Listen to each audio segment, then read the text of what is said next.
Hey guys, my name's Tisa and welcome to this week's Know Now News. Okay, so for my headlines. Pakistanis vote in legendary elections.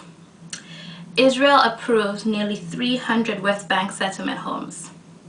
Death toll in Bangladesh building collapse reaches 1,000. Okay, so we start with Pakistan. Amazing time for Pakistan. These elections are so legendary. Why? Because it's the first time in 65 years, literally Pakistan's history, that a civilian government has served its complete term and is going to hand over the government to an incoming party. Or they might win, who knows. I mean, right now the forerunners in the election race is Nawaz Sharif's Pakistani Muslim League. They're right wing and they're pretty much the most popular right now. But not surprisingly, Imran Khan's PPI, they're gaining quite a bit of traction. He's seen a phenomenal rise in popularity after he fell and fractured his spine. So, I mean, he is getting a bit of a sympathy vote right there. I'm pretty sure that the incumbent government, the PPP, would like Imran Khan's government to win because then he's more likely to partner with them than with the Pakistani Muslim League, and that means the government, this current government, will still be part of the new government through a center-left coalition. Well, those are the two main factions, or the two that are standing out as most likely to win. And I mean, this whole amazingness, this fact that they're getting closer to democracy, has only been offset by the fact that there's been so much violence. Since April, already 110 people have died. And where is this coming from? Well, I mean, the main source of this violence is the Taliban. The Taliban, they've been attacking secular parties, or parties they feel are too mainstream, parties they feel are not too in line with Islamic teachings or whatever they think that their morals and their principles should be. And so they've been systematically attacking candidates of other parties, attacking these constituencies. They're trying to get these secular parties out of the race. They're trying to push them out. I mean, for instance, just on Monday, the former Prime Minister Gilani, his son, was kidnapped. And I mean, no one has claimed responsibility and they haven't been able to identify who is behind this. But the key thing is, this is done by somebody who's out for the PPP. This is done by somebody who does not want the PPP to spend their time campaigning. This is someone who wants the PPP to focus on something other than the elections. And this focus would be finding their son. So it's a way of getting these people out of power. And I mean, the violence, unfortunately, it hasn't stemmed to just people with political ties. Civilians, of course, have been injured. Ever since the voting, it's been crazy. Already in the voting, since polls opened, 10 people have been killed by 2 different bombs. In Peshawar, women voters are being targeted.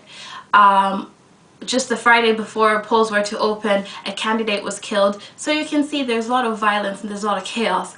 And currently it's reported that 75,000 polling stations are open. Of these, half of them are being deemed high risk. That is, if you go and vote there, who knows what's going to happen to you. But the amazing thing is that despite these people knowing the risk, despite them knowing if I go and vote I may not come back, people are still flocking to the polling stations. People are running to get their votes in. And I just think this commitment to democracy and this commitment to progress is fantastic. So I just like the fact that despite all of this drama, despite all of this violence, despite all of this evil, this greed, people are still having faith, enough faith to say, well, you know, my vote can change something and I'm going to do everything in my power to ensure that I vote. So I think that's great. So, I mean, we'll find out pretty soon who wins and we'll see how things go from there. Okay, now on to Israel. I mean, Israel has approved 300, or nearly 300, was 296 settlement homes to be built. I mean, it doesn't mean they're going to be built immediately. It's just the first stage, and most likely the actual building, the construction, will take place in a year's time. But it's actually the significance of this approval. What is this? Well, currently Washington has expressed its interest in reopening peace talks between Israel and Palestine, and even right now at the moment, their chief peace negotiator is in Rome with the U.S. Secretary of State John Kerry, and they're actually kind of finding ways how to facilitate these peace talks. So it lets you know that, I mean, there is some seriousness about Israel following Washington's lead into peace talks. But this is why you get so surprised with the news that they're building settlement homes. Like, if you're open to the idea of peace dialogue, why are you issuing tenders for new settlement homes? And the most amazing part is the Prime Minister of Israel, Benjamin Netanyahu. He had ordered a freeze on all settlement building because he said he doesn't want it to impair the peace talks that Washington is willing to facilitate with Palestine. But it's really interesting that you order a freeze and then you allow tenders to be released for new settlements. I mean, it kind of shows that you cannot really see through his motives. It is a bit, you know, it's like double-sided. It's very confusing because you actually wonder what is going on right now. And I mean, the interesting thing is, and it's kind of sad, is I'm scared that we're seeing history repeating itself. Because the last time in 2010, peace talks, they were getting places, but they broke down because there was a dispute over settlements. There was a dispute in the fact that Israel refused to stop building a settlement in a certain part of Jerusalem. And it's a little bit crazy how the last time you tried to have peace talks, it broke down because of settlements. And now you have a second chance. America is willing to stick its nose in the Middle East again, which you all know it's kind of been backing away from. But it's America is like putting in the effort to say, okay, let's just sit you guys down and talk about it. And you do the same thing you did 3 years ago. I mean, it's ridiculous. And I can understand why the Palestinians would be hesitant to engage in peace talks again when they witness this kind of double-sided behavior. It's crazy. Well, on to the next one. Bangladesh. I mean, I haven't seen this story in the news as nearly as much as I think it should be, considering that now over 1,000 people are dead. It's actually 1,006. Well, in Dhaka, almost 2 weeks ago, a building collapsed in it, and this building housed factory workers. And you know, the building, they already knew it was quite unsafe. A crack had been seen in it the day before it collapsed, but despite the fact that there was a massive crack in it, factory owners still forced factory workers to go inside and work. And so there were 4 generators in the building, and they emitted vibrations, and these vibrations caused the crack to just split open and the whole building collapsed. And you know, it's been 2 weeks since this happened, and they're still trying to pull out bodies. I mean, there is a mass grave of over 150 bodies. And these bodies are unidentified. Why? Because they're so badly decomposed, they're beyond recognition. I mean, this tells you the state of how things are. I think first and foremost, it's just it's disgusting, and it shows just the complete evil side of capitalism and consumerism.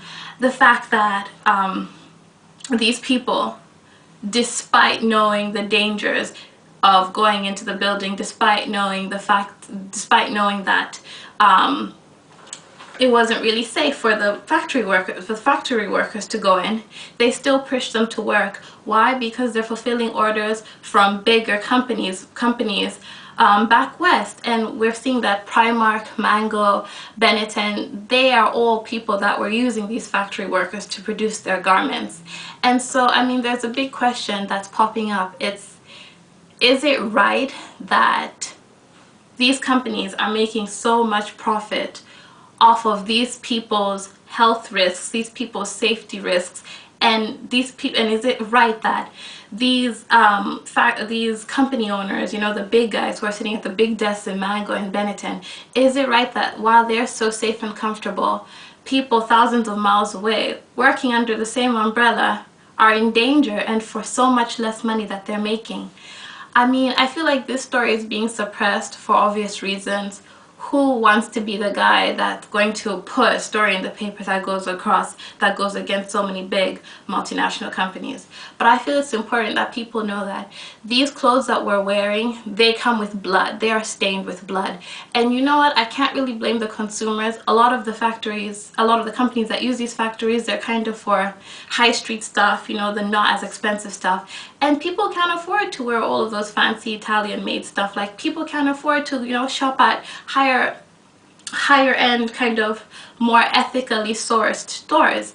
And I just feel like it's time that companies realize that it's time for them to sacrifice their profit margins for the safety of the people working for them. Okay, well, that's all for this week. I'd really love to know what you're thinking, so please comment and please subscribe. And congratulations to my beautiful sister Esner, who is now officially Dr. Chigaga. Okay, bye. See you next week.